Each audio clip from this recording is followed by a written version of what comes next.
ब्रह्म रामायण के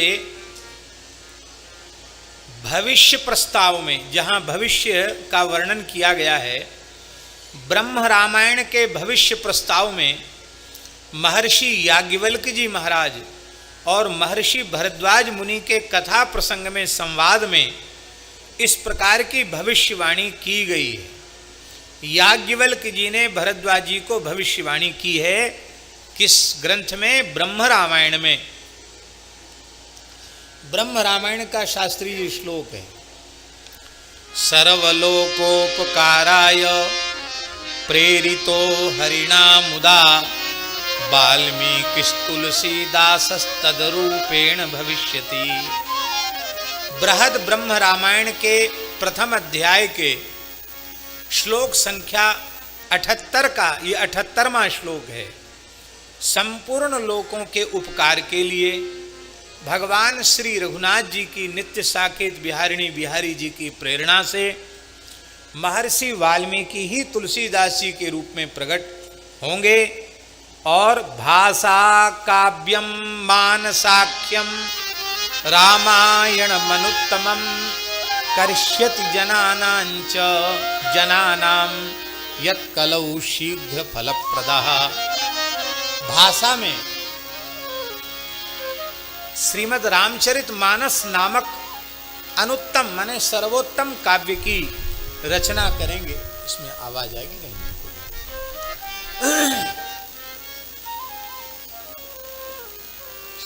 और कलौ शीघ्र फलप्रदः, यह एक विशेष बात है शास्त्री जी। कलौ शीघ्र फलप्रदः बृहद रामायण के 79वें श्लोक में ये बात कही गई, कलौ शीघ्र फलप्रदः।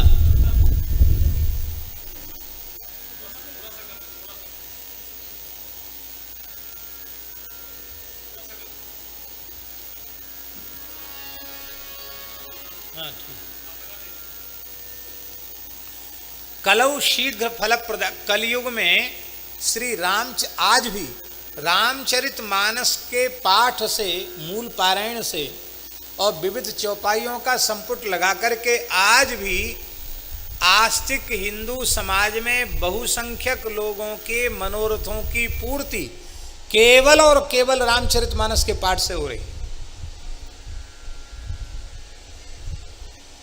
आपको सुनने में थोड़ा सा वैसा लग सकता है और हम कोई शास्त्रीय आर्ष ग्रंथों के अनुष्ठान का निषेध नहीं कर रहे हैं, पर हम निवेदन कर रहे हैं बड़ी विनम्रता पूर्वक कि जो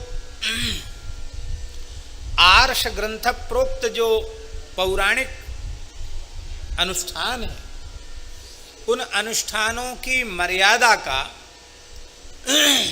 जैसा निर्वहन होना चाहिए वैसा निर्वहन कठिनाई से हो पाता है। इसलिए फल प्राप्ति में कई बार संदेह भी होता है और कई बार तो उल्टा ही हो जाता है। एक महानुभाव ने कनकधारा का अनुष्ठान किया। कनकधारा स्तोत्र है आदि शंकराचार्य जी का। स्वर्ण वृष्टि हुई थी एक दरिद्र ब्राह्मण के यहाँ। शंकराचार्य जी कहते भिक्षा के लिए गए तो वो ब्राह्मणी रोने लगी कि एक यति दंड लेकर भिक्षा के लिए आए और हम इतने दरिद्र हैं, निर्धन हैं कि हमारे घर में कई दिनों से अन्न का एक कण नहीं है, हम क्या दें। तो कुछ आंवले के फल उनके पतिदेव लाए थे, वे भी सूख गए थे। एक एक आंवला खा के वो लोग जल पी रहे थे। कुछ सूखे आंवले उन्होंने रोते हुए ब्राह्मणी ने उनके भिक्षा पात्र में डाले। कहा महाराज हमारे पास इतना ही है, इससे अधिक कुछ नहीं है। शंकराचार्य भगवान द्रवित हो गए और उन्होंने भगवती महालक्ष्मी की स्तुति की। अंगम हरे पुलक भूषणमाश्रयंती भृंगांगनेव मुकुलाभरणम तमालम अंगीकृताखिल विभूति रपांग लीला मांगल्यदास्तु मम मंगल देवताया मुग्धा मुहुर विदधति वदने मुरारे प्रेमत्रपा प्रणिहितानि गतागतानि मालादृशोर मधुकरीव महोत्पलेया सामे श्रियम दिशतु सागर संभवाया इत्यादि प्रकार से। विश्वामरेन्द्र पद विभ्रम दान दक्ष मानंद हेतु रधिकम मुरुविद्विषोपि ईशन निषीद तुम एक क्षणिवीक्षणार्धम मंदालसंच मकरालय कन्यकाया दद्या दयानुपवनो द्रविणाम्बुधारा मस्मिन् किंचन विहंग शशो विषण्णे दुष्कर्म घर्म मपनीय चिराय दूरम नारायण प्रणयिनी नयनाम्बुवाह। अद्भुत है शंकराचार्य भगवान के श्लोक स्तोत्र, तो क्या कहना। भगवान शंकराचार्य ने भगवती लक्ष्मी की प्रार्थना की, लक्ष्मी जी प्रकट भई और स्वर्ण के आंवलकों की, सोने के आंवला उस ब्राह्मण के घर में बरसे, परिपूरित हो गया। उसकी दरिद्रता का कई पीढ़ियों तक के लिए नाश हो गया, ब्राह्मण की दरिद्रता का। तो बड़ा प्रभावी स्तोत्र है शंकराचार्य कृत श्री कनकधारा। एक महान भाव ने हमसे पूछा कि अनुष्ठान करें कनकधारा का, हमने की करो। वो करने लगे, अनुष्ठान हुआ। एक दो ब्राह्मण भी अनुष्ठान में बिठाए।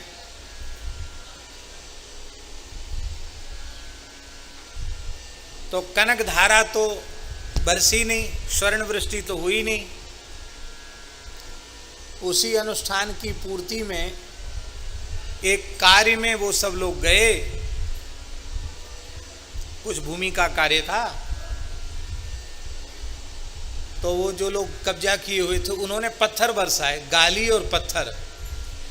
तो जितने बेचारे अनुष्ठान में बैठे थे लंबे, वो सब के सब 21 दिन का अनुष्ठान था शायद। किसी का माथा फूट गया, किसी के कंधे में, किसी के पीठ में चोट लगी। बोले महाराज कनक धारा तो नहीं हुई, पाषाण धारा जरूर ऊपर से, पत्थर जरूर बरसे। स्वर्ण वृष्टि तो नहीं हुई, पत्थर बरसे, पत्थर पड़े ऊपर से, गाली और पत्थर दोनों पड़े। इसमें कनक धारा का दोष है क्या? जिस मर्यादा से, जिस निष्ठा से उसका अनुष्ठान होना चाहिए था, उस मर्यादा से नहीं कर पाए, इसलिए कनक धारा की जगह पाषाण धारा बरस गई और गालियों की बौछार हो गई।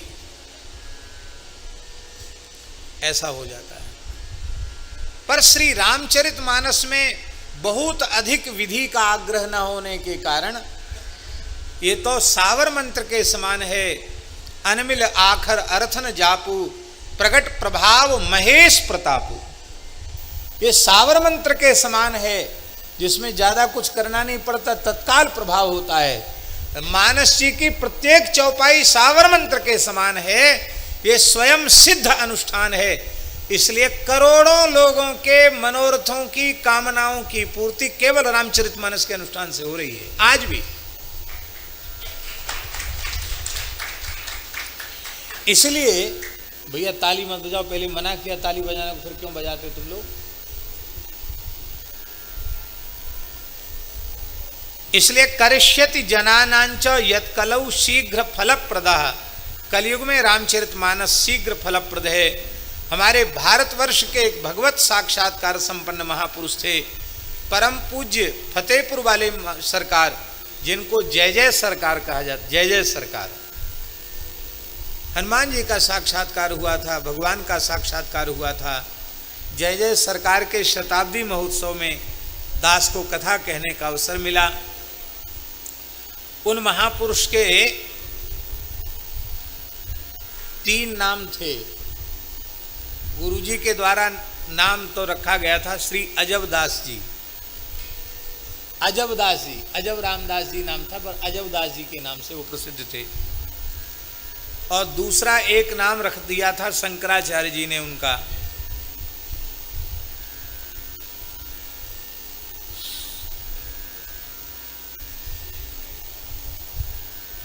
शंकराचार्य जी पधारे, संभवतः स्वामी श्री निरंजन देव तीर्थ जी महाराज थे।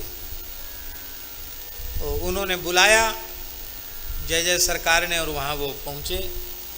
तो इतने विनम्र थे जय जय सरकार कि बड़ों के सामने ज़्यादा बोलते नहीं। हाँ ना, बस हाँ और ना, 2 ही अक्षर बोलते थे, हाँ ना। तो शंकराचार्य जी बोले, अरे महाराज आप तो हाना जी महाराज हो, हाँ और ना के अलावा कुछ बोलना ही नहीं जानते हो। एक नाम उनका हाना जी पड़ गया। और बार बार कहते थे जय जय जय जय जय जय, तो उनका नाम जय जय सरकार पड़ गया। उनके लिखे हुए ग्रंथ भी हैं और उनके ज्योतिष के भी प्रकांड विद्वान थे वे। अभी उनके शिष्य छोटे सरकार उनके स्थान को अलंकृत कर रहे हैं, बड़े गुरुनिष्ठ हैं और उनकी रचनाएं बहुत अच्छी हैं, काव्य रचनाएं जय जय सरकार की। उन्होंने जीवन भर मानस यज्ञ कराए। क्या कराए? रामचरितमानस की चौपाइयों से यज्ञ कराए। उस समय बड़े बड़े पंडितों ने उनका विरोध भी किया, लेकिन सफल अनुष्ठान मानस यज्ञ के उन्होंने कराए। और एक बार की घटना, तो कितनी घटनाएं महाराज जी, एक घटना तो ऐसी है जय जय सरकार के जीवन की कि वहां फतेहपुर में यज्ञ हो रहा था और यज्ञ हो रहा था, अकाल था, तो वर्षा के लिए यज्ञ हो रहा था, वर्षा हो जाए।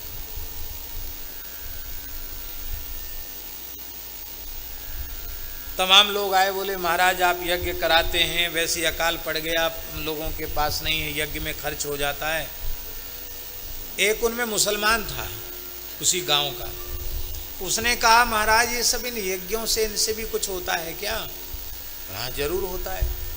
तो उन्होंने कहा कि सुना है कि जन्मेजय ने सर्प यज्ञ किया था तो सर्प आ करके गिरने लगे। ऐसा तो कोई चमत्कार आप कोई हिंदू फकीर दिखाते नहीं है।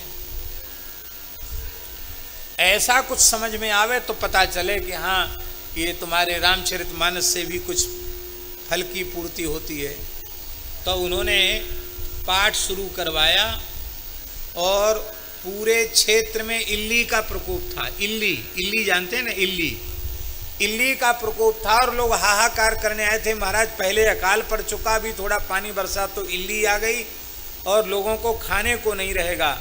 आपने रामचरितमानस का चौपाइयों से आहुति कराई और पूरे क्षेत्र की इल्ली यज्ञशाला के आसपास आकर के गिरी।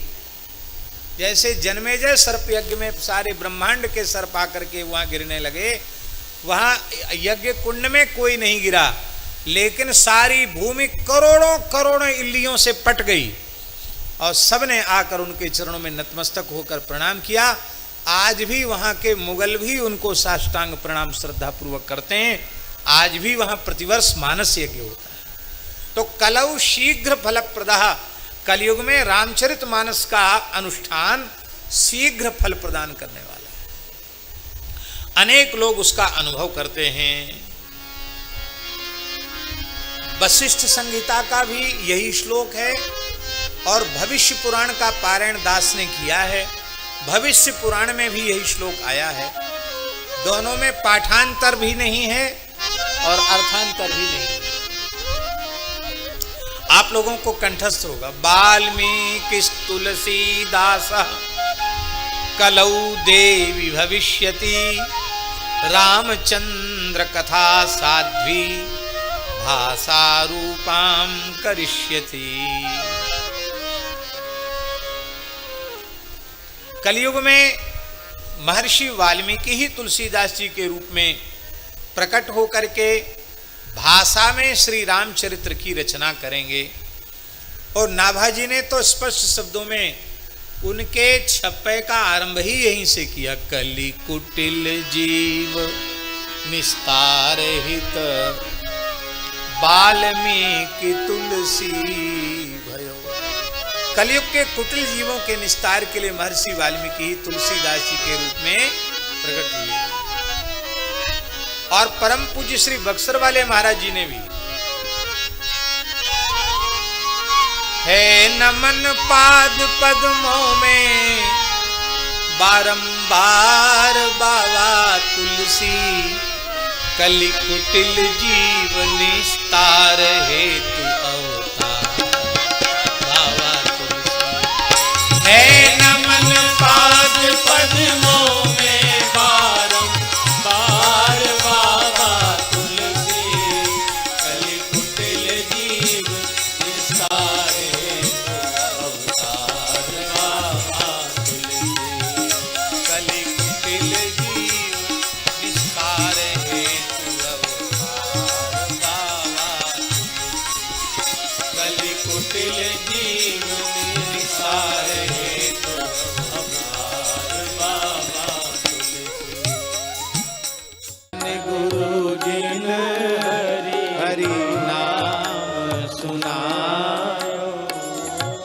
मदन गोपाल